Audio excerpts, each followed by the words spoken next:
you all. Good to see you all. Thank you.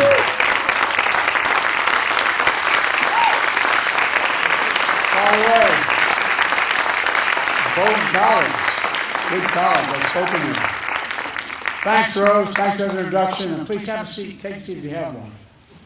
Because I said that once early in my career, and they said, we have no seats, but I didn't even know they were standing.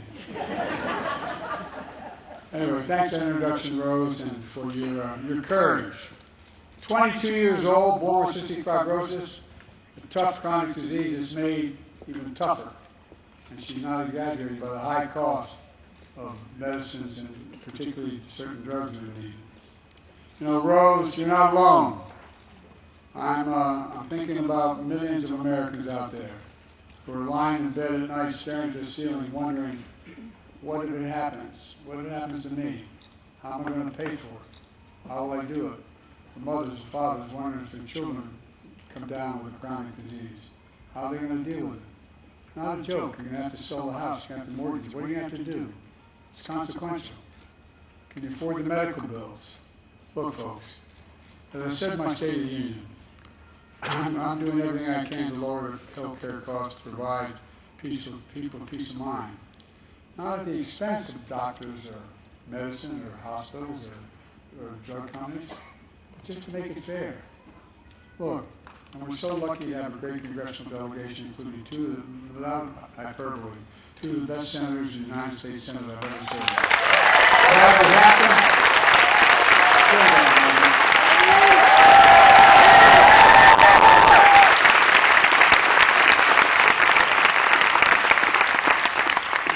Jean couldn't make it today, but she's a dear, dear friend and a great ally. But she sent somebody who, if I have to be in a fight, I want in my corner. Stand up, Val.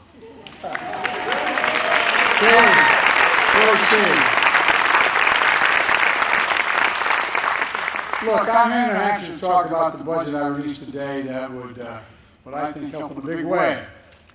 As you just heard, Rose, many have heard her say, many Americans pay for prescription drugs more money than anywhere in the country. If I got you on Air Force One with me and flew you to Toronto, to Berlin, to London, to Rome, any place in the world, with the same prescription you might have for whatever you need, no matter what it is, and we could, by the same company, you could get it in all those cities. And guess what? It costs you between 40 and 60% less. That's a fact. That's not hyperbole. That's a fact. And it's wrong. And guess what? I've been trying for years and years as a U.S. Senator to end it, and I'm ending it now. Through the Inflation Reduction Act, a law I proposed and signed, not one Republican I had voted for it, we finally beat Big Pharma. Caps total prescription drug costs for seniors in Medicare $2,000 a year, even for expensive drugs. Maximum. Right now, for example, this is already passed. I got it passed already. We got it passed. That beginning next year, at the end of this term, what's going to happen is the cost for all of the prescription drugs for seniors, including cancer drugs that cost $10,000, $12,000, $15,000 a year, will not have to pay more than $2,000 a year, period.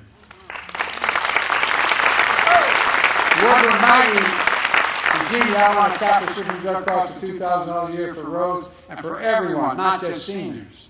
It could be transformational. But that's not all. Instead of paying as much as $400 a month for insulin for seniors with diabetes, you now only have to pay $35 a month. Well, you know why we did that? I've been fighting that a long time, too. I bet everyone you know somebody who needs insulin for diabetes, yourself or somebody else. Well, it costs as much as $400 a month. You know how much it costs to make that? $10, T-E-N, $10. And the guy who came up with he didn't want a patent because he wanted to make sure everybody had access to it. So if you add everything, including the cost of packaging it, it's $13. They're still making 3 times more than they would ordinarily. They're not getting cheated. They're just going to pay what other people pay around the world. And now, with Jeannie's leadership and Maggie's partnership, that's not the entire, and the entire delegation that's here. I want to cap the cost of insulin at $35 for every American.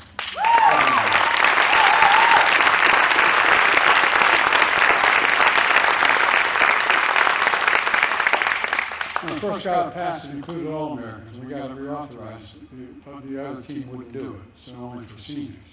Look, for years people talked about this, but we finally got it done and gave Medicare the power to negotiate lower drug prescription costs, just like the VA has been able to do for veterans for a long, long time. It's not just saving seniors money, it's saving every taxpayer money. It's cutting the federal deficit. That's what we've just done so far. Cut the federal deficit over time by $160 billion. That's $160 billion Medicare does not have to pay out because they're paying a rational price for this drug, not just this exorbitant price from before. Look, this year Medicare is negotiating lower prices for some of the costliest drugs in the market that treat everything from heart disease to arthritis. That's in the law that we've already passed. Now it's time to go further and give Medicare the power to negotiate lower prices for even more drugs over the next decade. Folks, if we're able to do that, we'll not only save lives, we're going to save taxpayers another estimated $200 billion. $200 billion taxpayers will not have to pay the drug companies for exorbitant prices that aren't warranted. Folks, imagine the delegation's help have already cut the federal deficit by $1 trillion, signed a bipartisan budget deal and cut another $1 trillion over the next decade, if they stick with the deal. And now, it's my goal to cut the federal debt even more by making big corporations and the very wealthy begin to pay their fair share. I'm not an anti-corporation. I represent the state of Delaware. More corporations incorporated in Delaware than every other state in America combined. But guess what? But I'm a capitalist, man. Make all the money you want. Just begin to pay your fair share of taxes.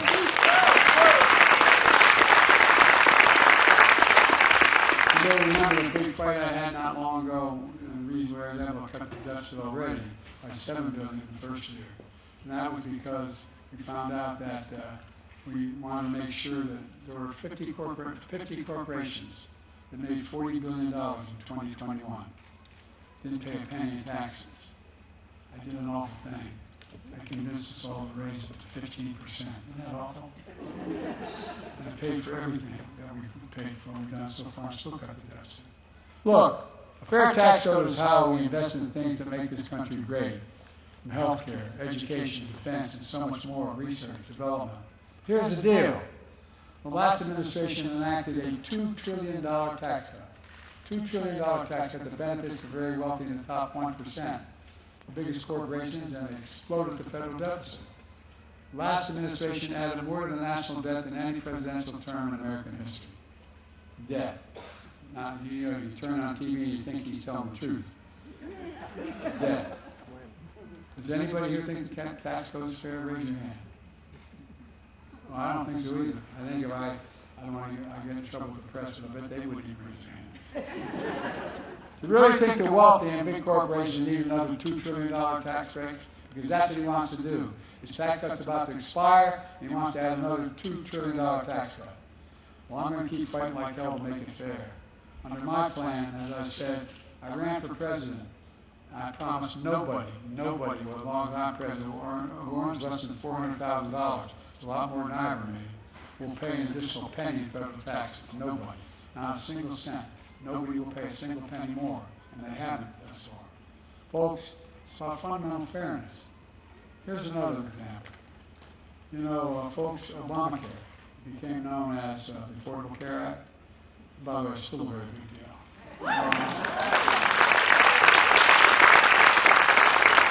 Over 100 million Americans can no longer be denied health insurance because of a pre-existing condition. But my predecessor, many Republicans, want to take that away. Take that protection away by repealing the Affordable Care Act. I'm not going to let it happen. We stopped them literally 50 times, 50 times in the last administration. And we're going to stop them again. Folks,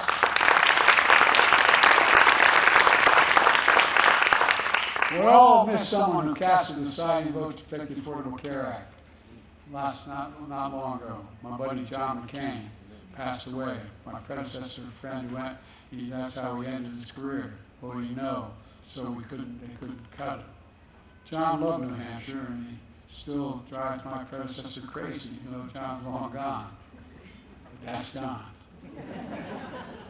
My mother would say, God love them. Folks, working with your delegation, I'm protecting and expanding the Affordable Care Act. A record-breaking 21 million Americans have signed up for health care under the ACA, including 65,000 folks right here in New Hampshire. I enacted tax credits that save on average $800 per person per year, reducing health care premiums for millions of working families under the Affordable Care Act. But those tax credits expire next year. And I'm calling on Congress to make and expand the Affordable Care Act tax credits and make them permanent.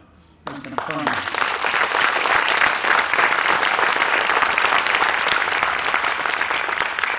Many of my Republican friends want to put Social Security and Medicare back on the chopping block again. If anyone tries to cut Social Security, Medicare, or raise retirement age again, I will stop them. Working people built this country. They pay more into Social Security than millionaires and billionaires do. It's not fair. Folks, we have two ways to go with Social Security and Medicare. Republicans will cut Social Security and Medicare to give us more tax cuts for the wealthy. Even this morning, Donald Trump said cuts to Social Security and Medicare are on the table again. When asked if he changed his position, he said, quote, there's a lot you can do in terms of cutting. Tremendous amount of things you can cut. Maybe possession. Tremendous amount of things you can do, not cut. He said, the bottom line is, he's still at it. I'm never going to allow that to happen. I won't cut Social Security, I won't cut Medicare. Instead of cutting Medicare and give tax breaks to the wealthy, I will protect and strengthen Social Security and Medicare and make the wealthy begin to pay their fair share. In fact, my budget plan would preserve Medicare benefits in this Medicare trust fund. Because of Maggie's leadership, because of it, I'm also cracking down on surprise medical bills. Here's the deal. You go out there and you do your homework. You choose a hospital if you need a hospital based on what your insurance company will cover. And then when you get the bill, there's a surprise charge because the hospital assigned an anesthesiologist or doctor that isn't under your control, isn't in your insurance. That surprise bill can add up to thousands of dollars. Thousands. Thanks to Maggie, we ended that surprise billing and we're protecting 1 million Americans.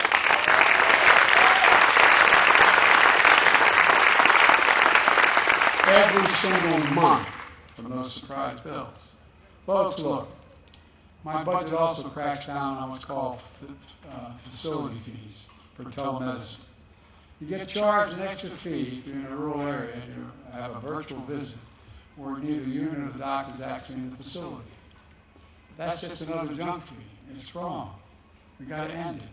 These surprise medical bills, junk fees add up to hundreds of dollars for ordinary families like one I grew up in. And it makes a difference. All it does is generate $20 billion in profit. That's what it does. Let me close with this. 4 years ago, this week, before I came to office, our country was hit with the biggest, worst pandemic and economic crisis in the century. Remember the anxiety and the fear? Record job losses, raging virus that would take more than 1 million American lives and leave millions of loved ones behind. It was estimated for every one who died left behind 8 significant people: mother, father, brother, sister, aunt, uncle, an empty chair at the table. The mental health crisis has resulted from the isolation and loneliness.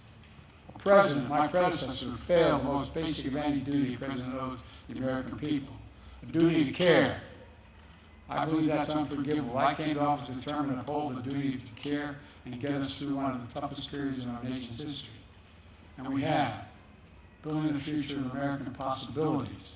Building an economy from the middle out and the bottom up, not just the top down. When the middle grows, the bottom has a chance, the poor have an opportunity, and the wealthy still do very well. They still do very well.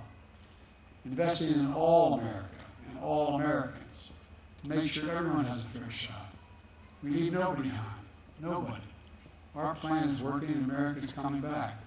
4 years later, the pandemic no longer controls our lives. The vaccines that saved us from COVID are now being used to help beat cancer, turning a setback into a comeback. That's the American story. And I believe we're moving into a future where health care is a right, not a privilege in America. That's why.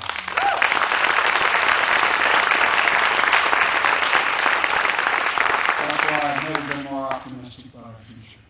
You just have to remember who we are. We're the United States of America. There's nothing beyond our capacity when we do it together. Nothing, seriously, not a joke. We're the only country that's ever come out of every crisis stronger than we went in. Stronger than we went in. And folks, give you one little example. You know, I may not get it done, but if you give me a Congress, I will. No, I'm serious. You may not get it done, but here's the deal. If you know how much, we have 1,000 billionaires in America. That's not a bad thing, per se. You know what their average tax rate is? 8.2% taxes. Anybody want to trade their tax rate? No, I'm serious. If we just charge them, I had a tax bill, they're charging them 25%. Not the highest rate, 25%. You know how much that would raise over the next 10 years? $400 billion. $40 billion a year. Imagine what we could do. From cutting the deficit to providing for child care, to providing health care, to continue to provide our military with all they need. So folks, look, this is not beyond our capacity. We just have to listen. We've got to tell people what we want to do and hope that they've figured out that what's going on with the last guy, if it's Jason Pete, because if he gets elected, he's publicly stated, he'd try to repeal every single thing we've done so far. 15 million new jobs, 800,000 manufacturing jobs, and go on and on. But people still need help. We still need help. Those people, the folks sitting at the kitchen table, they still need some help on the day-to-day things. And we're going to work on those as well. But anyway, I'm taking too much of your time. I'm very gracious. Thank you all very much for being here. And as my mother would say, God bless you all. Thank you. God bless you.